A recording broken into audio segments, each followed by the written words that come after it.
এখন প্রায় 3:30 বেজে গেছে। তো আমার মেয়ের চোখে ঘুম নেই, সারা দুপুর ঘুমাবে না। তারপরে রাত্রির বেলা মানে সন্ধ্যেবেলার দিকেও ঘুমানোর চেষ্টা করবে, এত কান্নাকাটি করবে। আর তখন তো আমার পক্ষে সম্ভব না, কারণ ওকে তখন যদি আমি ঘুম পাড়াই সারা রাত আমাকেই জেগে থাকতে হবে।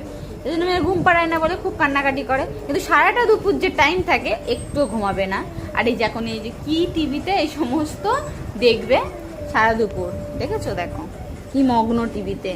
মামা, এ মামা, মামা একটু তাকাও আমার দিকে।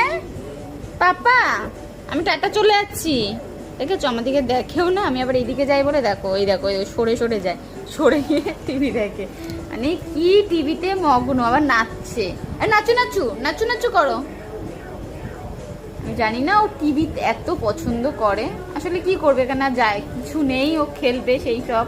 হ্যাঁ মানে কারোর সাথে। আর শুয়ে পড়লো, দেখো চুটকি আছে, চুটকিটাকে ওই যে নিচে